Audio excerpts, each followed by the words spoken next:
Hey guys, welcome to Devbhoomi Career Point. आशा करता हूँ आप सभी लोग स्वस्थ होंगे, काफ़ी अच्छी आपकी स्टडी चल रही होगी। एक बार फिर से आपका स्वागत है आपके अपने चैनल पर। दोस्तों, एग्ज़ाम में काफ़ी कम समय रह गया है और मैं आशा करता हूँ कि आप धुआंधार मेहनत के साथ आने वाले एग्ज़ाम की प्रिपरेशन में बिजी होंगे। तो दोस्तों, मैंने जैसा कि 60 डेज़ वाली स्ट्रेटेजी में बताया था आपको, एग्ज़ाम से पहले आपको केवल फॉलो करना है, अपने बनाए हुए नोट्स का आपने रिवीजन करना है। साथ ही आपने पुराने वर्षों के पेपरों का रिवीजन ज़रूर करना है।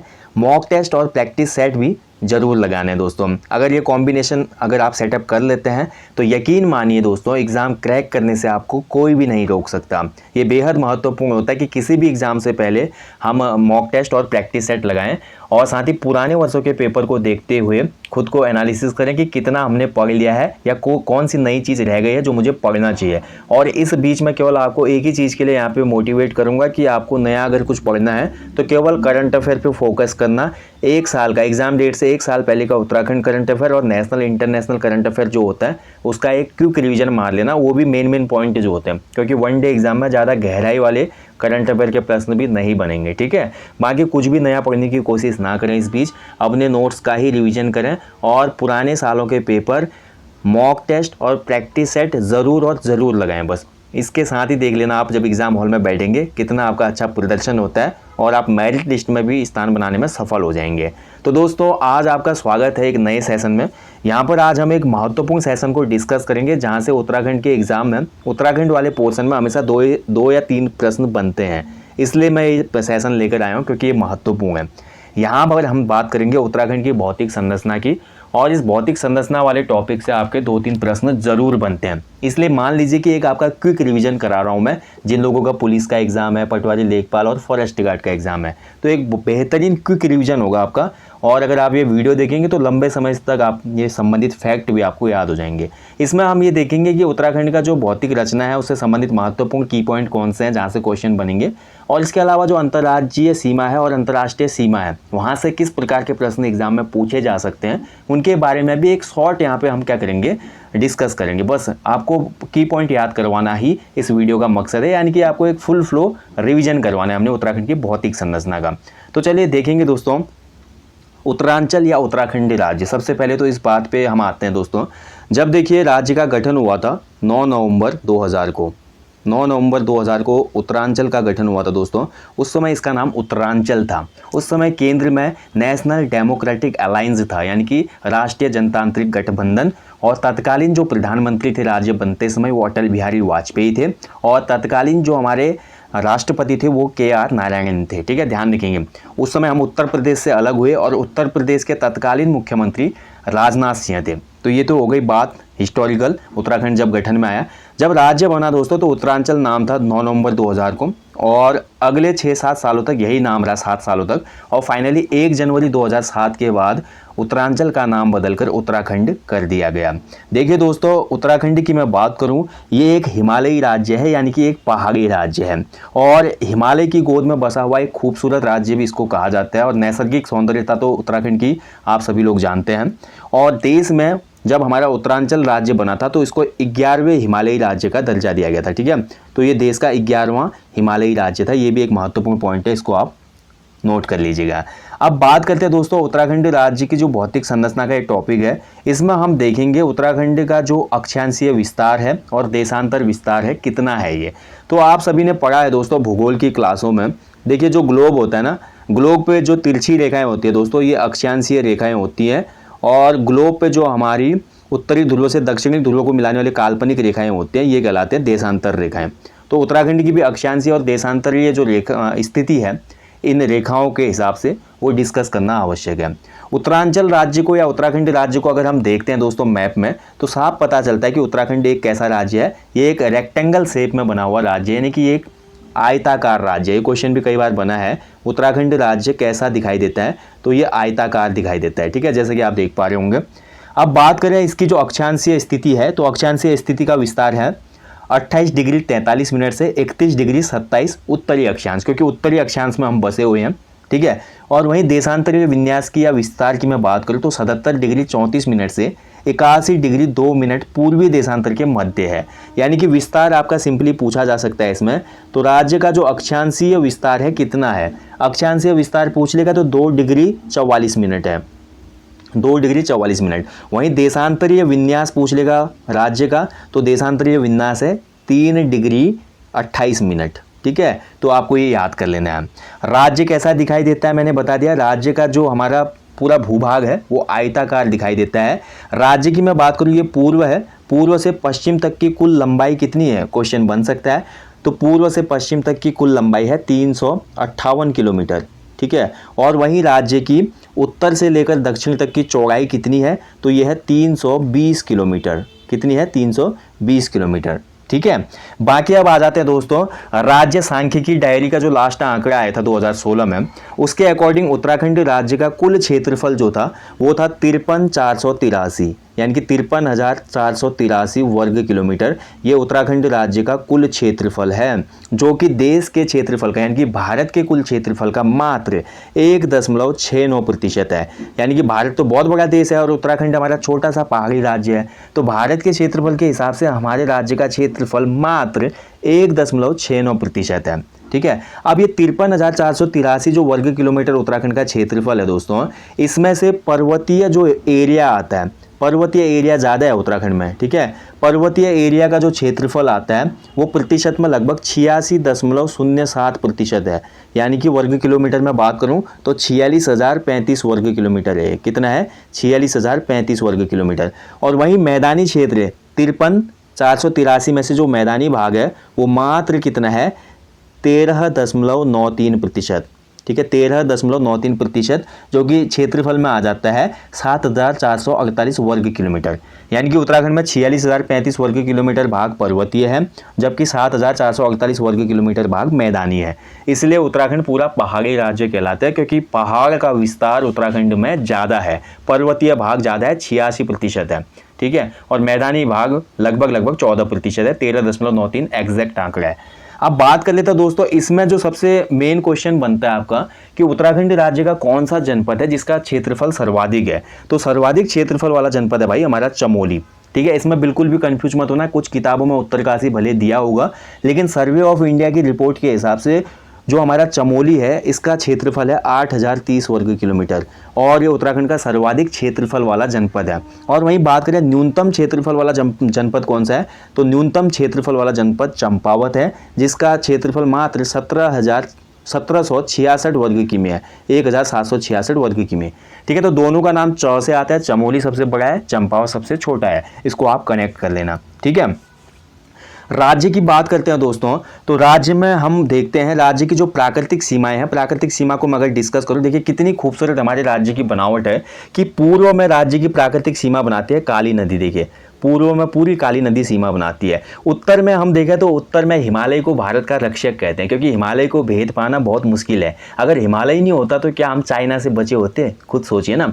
तो हमने बचपन में किताबों में भी पढ़ा था ना, हिमालय को भारत का रक्षक क्यों कहा जाता है। तो उत्तर में पूरा हिमालय उत्तराखंड का बॉर्डर बनाता है।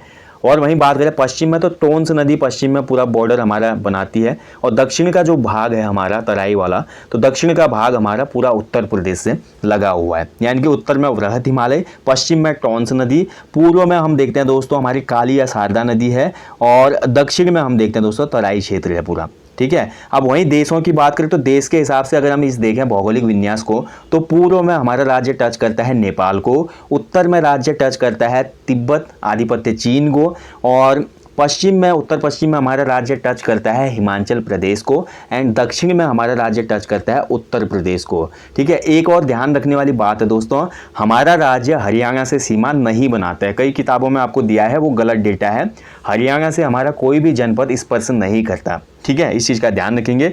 अगर बात करें राज्य की पूरी सीमा की, तो राज्य की पूर्वी और उत्तरी सीमा आप देख पा रहे हैं ना, तो हमारी जो पूर्वी ईस्ट और पूरे नॉर्थ के जो बॉर्डर है ये इंटरनेशनल है। ठीक है, और वहीं हम बात करते हैं दोस्तों हमारा जो वेस्ट है और हमारा साउथ का बॉर्डर है, ये हमारा इंटर स्टेट है, यानी कि अंतर्राज्यीय है। अब यहीं से क्वेश्चन बनते हैं, और किस प्रकार के क्वेश्चन बनते हैं वही मैं आपको डिस्कस करने वाला हूं। वो बहुत महत्वपूर्ण है आपके आने वाले एग्जाम्स के लिए। इसमें आपका एक एक पॉइंट आपका रिवीजन हो जाएगा और आप समझ पाएंगे बहुत आसानी से, और एग्जाम में क्वेश्चन यहाँ से जरूर बनता है। ठीक है, तो देखिए सबसे पहला क्वेश्चन यहाँ से निकल के आता है कि राज्य के कितने जनपद नेपाल को स्पर्श करते हैं। पहला क्वेश्चन ही बनेगा। देखिए राज्य के कितने जनपद नेपाल को स्पर्श करते हैं, तो राज्य के उधमसिंह नगर, चंपावत और पिथौरागढ़, 3 जनपद नेपाल को स्पर्श करते हैं। पहले क्वेश्चन का आंसर हो गया, राज्य के 3 जनपद नेपाल को स्पर्श करते हैं। और वहीं बात करें दोस्तों, राज्य के कितने जनपद हैं जो कि चीन तिब्बत सीमा को स्पर्श करते हैं, तो राज्य के उत्तरकाशी, चमोली, पिथौरागढ़, यानी कि कितने हो गए, 3 जनपद ऐसे हैं जो चीन तिब्बत सीमा को भी स्पर्श करते हैं। 3 हमारे नेपाल को भी स्पर्श करते हैं, 3 हमारे तिब्बत चीन सीमा को भी स्पर्श करते हैं। लेकिन इसमें एक कॉमन डिस्ट्रिक्ट है पिथौरागढ़।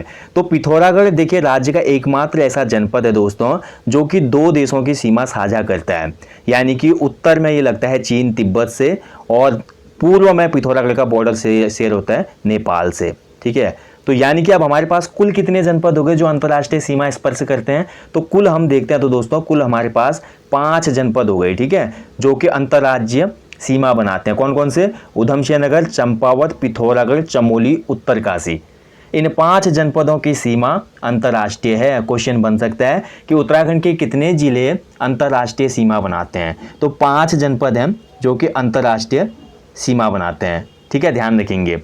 और इनमें से एक जनपद ऐसा है जो कि कॉमन है, पिथौरागढ़, जो कि नेपाल और तिब्बत चीन दोनों से सीमा साझा करता है और सर्वाधिक अंतर्राष्ट्रीय सीमा साझा करने वाला जनपद भी है। क्वेश्चन ये बन सकता है कि सर्वाधिक लंबे अंतर्राष्ट्रीय सीमाओं वाला जिला या नेपाल से सर्वाधिक सीमा वाला जिला कौन सा है, तो ये पिथौरागढ़ ही है। और चीन से भी सबसे ज़्यादा सीमा पिथौरागढ़ की ही लगती है। ठीक है, इस चीज़ का ध्यान रखिएगा, चीन से भी पिथौरागढ़ और नेपाल से भी पिथौरागढ़, यानी कि पिथौरागढ़ से क्वेश्चन बनने की संभावना ज़्यादा हो गई इस पॉइंट ऑफ व्यू से।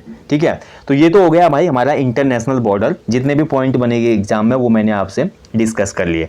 अब यहाँ पर एक क्वेश्चन आपका बन के आएगा दोस्तों कि उत्तराखंड राज्य के कितने जनपद ऐसे हैं जो कि उत्तर प्रदेश से सीमा बनाते हैं, बताइए कितने जनपद ऐसे होंगे जो कि उत्तर प्रदेश को टच करते हैं उत्तराखंड के।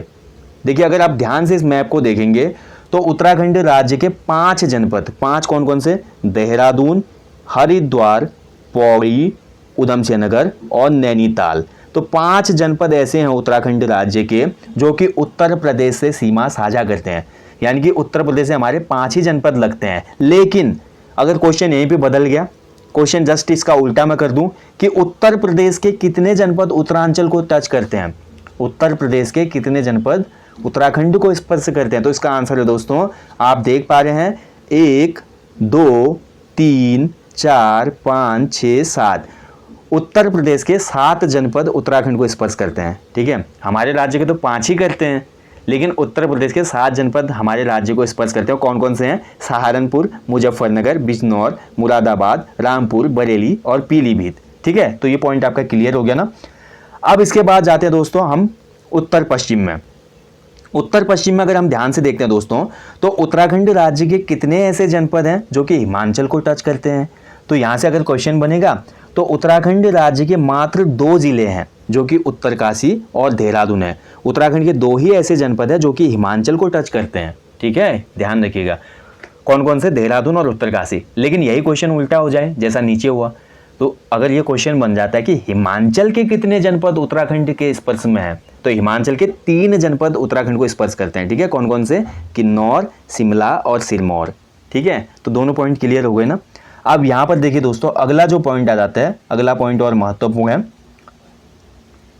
अगला पॉइंट आ जाएगा अब हमारा अंतर जनपदीय जिले जो हैं। देखिए अब देखिए राज्य में कुछ ऐसे भी जनपद है। अब देखिए आप ध्यान से देख पा रहे हैं ना, राज्य के उत्तरकाशी, चमोली, पिथौरागढ़, चंपावत, उधमसिंह नगर, ये 5 तो ऐसे जनपद हैं जो कि इंटरनेशनल बॉर्डर शेयर करते हैं।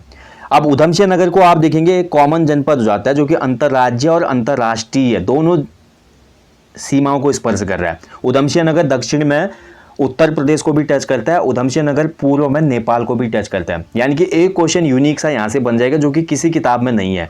राज्य का कौन सा ऐसा जनपद है जो कि अंतर्राज्यीय और अंतर्राष्ट्रीय दोनों सीमाएं बनाता है, तो ये उधमसिंह नगर हो जाएगा। ठीक है, अब वहीं बात करते हैं दोस्तों उत्तराखंड राज्य के जो अंतरपदीय जनपद हैं, उसमें एक क्वेश्चन हमेशा बनता है कि उत्तराखंड का ऐसा कौन सा जनपद है जो सबसे ज़्यादा डिस्ट्रिक्टों को टच करता है।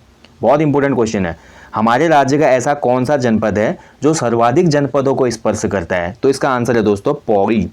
ठीक है, पौड़ी गढ़वाल उत्तराखंड राज्य का एक ऐसा जनपद है जो सर्वाधिक जनपदों को स्पर्श करता है। ये टोटल 7 जनपदों को स्पर्श करता है। ठीक है, तो 7 जनपद कौन कौन से हैं देखिए, तो पौड़ी टच करता है भैया नैनीताल को, पौड़ी टच करता है अल्मोड़ा को, पौड़ी आपका टच करता है भैया चमोली को, रुद्रप्रयाग को, टिहरी को, देहरादून को और हरिद्वार को। यानी कि टोटल आप देख पा रहे हैं 7 जनपदों को स्पर्श करता है पौड़ी जनपद। इसके साथ साथ पौड़ी जनपद की अंतर्राज्यीय सीमा भी बनती है उत्तर प्रदेश के बिजनौर से, यानी कि यूपी को भी टच करता है ये। ठीक है, तो ये क्वेश्चन बहुत महत्वपूर्ण है।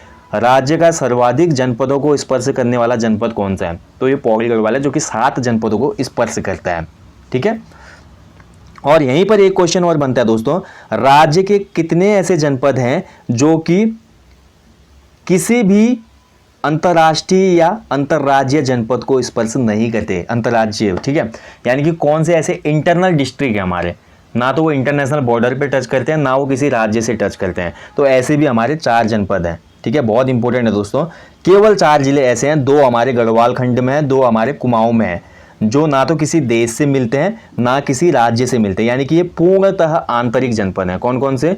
गढ़वाल की बात करूँ तो मैं टिहरी और रुद्रप्रयाग, और कुमाऊं की बात करूँ तो बागेश्वर और अल्मोड़ा। ठीक है, तो ये 4 जनपद हैं दोस्तों, जो कि किसी भी अंतर्राज्यीय और अंतर्राष्ट्रीय सीमा को स्पर्श नहीं करते, ये पूर्णतः आंतरिक जनपद हैं। ओके, अगला देखिए, अगला क्वेश्चन और एक बन सकता है कि अल्मोड़ा जो जनपद है कितने जनपदों को स्पर्श करता है? तो अल्मोड़ा और चमोली एक ऐसे जनपद है दोस्तों, क्योंकि सबसे ज़्यादा तो मैंने पौड़ी को बताया, पौड़ी 7 जनपदों को स्पर्श करता है, लेकिन चमोली और अल्मोड़ा जो है हमारी ये 6 जनपदों को स्पर्श करते हैं। ठीक है, चमोली और अल्मोड़ा की सीमाएं 6 जिलों को स्पर्श करती है। और देहरादून की बात करें तो देहरादून की जो सीमाएं हैं वो 4 जिलों को स्पर्श करती है, हरिद्वार, पौड़ी, टिहरी और उत्तरकाशी को। ठीक है, ध्यान रखेंगे, बहुत इंपॉर्टेंट है। बाकी देखिए, अन्य जो क्वेश्चन है यहाँ से ऐसा कोई भी क्वेश्चन नहीं है जो एग्जाम में आपका बन सकता है। लगभग हमने सभी बार डिस्कस की इस टॉपिक में। एक पॉइंट ही रह गया था कि गढ़वाल मंडल में कितने जनपद हैं और कुमाऊं में कितने हैं। तो देखिए दोस्तों, गढ़वाल मंडल में टोटल उत्तराखंड में 13 जनपद हैं। इन 13 जनपदों में से 7 जनपद आपके गढ़वाल में आ जाते हैं और 6 जनपद आपके कुमाऊं में आ जाते हैं। ठीक है, इसके अलावा देखिए, क्योंकि ये भौतिक संरचना वाला ही टॉपिक है, वैसे तो बहुत से पॉइंट यहाँ से निकल के आएंगे, लेकिन सेशन लंबा हो जाएगा। यहाँ पर मेरे को केवल आपको ये बताना था कि उत्तराखंड की जो भौगोलिक सीमाएं हैं और जो आंतरिक सीमाएं हैं उससे संबंधित ये टॉपिक था। तो मैं आशा करता हूँ अच्छे से इसको समझ पाएंगे। ठीक है, अब एक क्वेश्चन देखिए, मेरे अपने पॉइंट ऑफ व्यू से क्वेश्चन कैसे बन सकते हैं वो मैं आपको बता चुका हूँ। जैसे कि आपका हिमाचल के कितने जनपद लगते हैं? तो 3 लगते हैं। उत्तर प्रदेश के कितने लगते हैं? 7 लगते हैं। इस तरीके से क्वेश्चन बन सकता है। कभी कभी क्वेश्चन ऐसे भी बन जाते हैं, देखिए, कि उत्तर प्रदेश का कौन सा जनपद देहरादून को स्पर्श करता है? तो उत्तर प्रदेश का सहारनपुर करता है। ऐसे क्वेश्चन ये भी बन सकता है, देखिए, कि हमारा जो उत्तर प्रदेश का बरेली जनपद है वो कौन से जिले को स्पर्श करता है? तो बरेली आपका उधमसिंह नगर को करता है मात्र। ऐसे पीलीभीत भी उधमसिंह नगर को करता है। कुछ एडिशनल क्वेश्चन अगर बन सकते हैं तो ऐसे बन सकते हैं। ठीक है, तो इसके लिए आप क्या करेंगे दोस्तों, जो ये मैंने मैप बनाया हुआ है आप इसका स्क्रीनशॉट ले लेना और अपने यहाँ पे नोट्स तैयार कर लेना। ठीक है, इसके हिसाब से आप बना लेना। बाकी देखिए, पूर्व में पूरी सीमा हमारी नेपाल से मिलती है और ये नेपाल के कुछ एरियाज है, जैसे कि यहाँ पे चैनपुर है, वहाँ का जिला है ये चैनपुर, और इसके अलावा उडेलधुरा है, देखिए डडेलधुरा, ये भी नेपाल का एक जनपद है। नीचे आपका महेंद्र नगर है जो कि उधमसिंह नगर और चंपावत को टच करता है। महेंद्र नगर काफ़ी लोग घूमने जाते हैं। तो नेपाल के भी कौन कौन से एरिया हमसे लगते हैं ये भी मैंने यहाँ पे डिस्कस कर दिया आप लोगों से, देखिए। ठीक है, तो कंप्लीट ये पूरा मैप है दोस्तों, बहुत मुश्किल से ऐसी इन्फॉर्मेशन आप तक लाई जाती है, तो आप लोग इसको ज़रूर देख के अपने नोट्स बना लेना। बाकी देखिए, यहीं से क्वेश्चन बनेंगे। क्वेश्चन सबसे ज़्यादा एवरग्रीन क्वेश्चन इसमें ये बनता है कि राज्य का सर्वाधिक सीमा अंतर्राज्यीय सीमा वाला अंतर्राष्ट्रीय सीमा वाला जनपद कौन सा है? तो सर्वाधिक इंटरनेशनल बॉर्डर है भाई पिथौरागढ़ का। देखिए कितना लंबा है, नेपाल चीन दोनों से लग रहा है। ठीक है, और कभी कभी क्वेश्चन ये भी बन जाता है कि राज्य के जो पूर्ण आंतरिक जनपद कौन से? तो 4 जनपद आंतरिक है, मैं बता चुका हूँ, जो कि किसी को भी स्पर्श नहीं करते, टिहरी, रुद्रप्रयाग, बागेश्वर और अल्मोड़ा। ठीक है, और ऐसे ही राज्य का सर्वाधिक जनपदों को स्पर्श करने वाला जनपद बनता है तो पौड़ी। और इसके अलावा अन्य परिप्रेक्ष्य में जो क्वेश्चन बन सकते हैं वो मैं डिस्कस कर ही चुका हूँ आपसे। ठीक है, तो आप लोग अच्छे से इसको देख लेना और अपने नोट्स बना लेना। कभी कभी एक क्वेश्चन और बन सकता है दोस्तों, अब ये तो हमने बात की एक भौगोलिक दृष्टिकोण से सीमावर्ती देशों की, राज्यों की, लेकिन प्राकृतिक सीमा से भी क्वेश्चन आ सकता है। कभी क्वेश्चन निकल के आएगा कि उत्तराखंड राज्य की पूर्वी प्राकृतिक सीमा कौन बनाता है? तो पूर्वी प्राकृतिक सीमा पूरी काली नदी बनाती है। और यही अगर क्वेश्चन बनेगा उत्तराखंड राज्य की पश्चिमी प्राकृतिक सीमा कौन बनाता है? तो पश्चिमी प्राकृतिक सीमा बनाती है टोंस नदी। ठीक है, टोंस नदी। उत्तर में जो प्राकृतिक सीमा बनाता है उत्तराखंड राज्य की कौन बनाता है? क्वेश्चन बन सकता है। तो उत्तर में हमारा है भैया वृहत हिमालय। वृहत हिमालय या हिमालय हमारा क्या करता है, यहाँ पर सीमा साझा करता है। ठीक है, और दक्षिण में तो आपको पता है दोस्तों तराई क्षेत्र आ जाता है पूरा। हरिद्वार का यहाँ पे गंगा का मैदानी भाग आ गया, देहरादून का भी कुछ यहाँ पे प्लेन एरिया आ जाता है, पौड़ी का यहाँ पे तराई वाला भाग आ जाता है, तराई भाबर वाला, और नैनीताल और उधमसिंह नगर का भी तराई क्षेत्र होता है। ठीक है, नैनीताल का तो भाबर क्षेत्र भी सम्मिलित है और कुछ दून क्षेत्र भी इसमें आ जाता है, जिसमें कि जैसे नंदौर दून है, पाटली दून है, हम देखते हैं ना अलग अलग दून है, तो ये सभी इसी में, देहरादून है ये भी एक हमारा द्वार है। ठीक है, तो ये बहुत एक विस्तृत टॉपिक हो जाएगा अगर मैं इसको डिस्कस करूँगा। यहाँ पर मेरा केवल अभी जो मकसद था वो केवल आपका राज्य के जो अंतर्राज्यीय, अंतर्राष्ट्रीय और जो अन्य भौगोलिक संरचना से क्वेश्चन बन सकते हैं उनको डिस्कस करना था। ठीक है, तो अच्छे से इस वीडियो को देख लेना दोस्तों, समझ में ना आए तो एक बार दो बार ज़रूर देख लेना। बाकी जल्दी मिलेंगे आपको नेक्स्ट सेशन में, तब तक आप लोग अच्छे से अपनी स्टडी करें, अपना ध्यान रखें दोस्तों। जय हिंद, जय देवभूमि।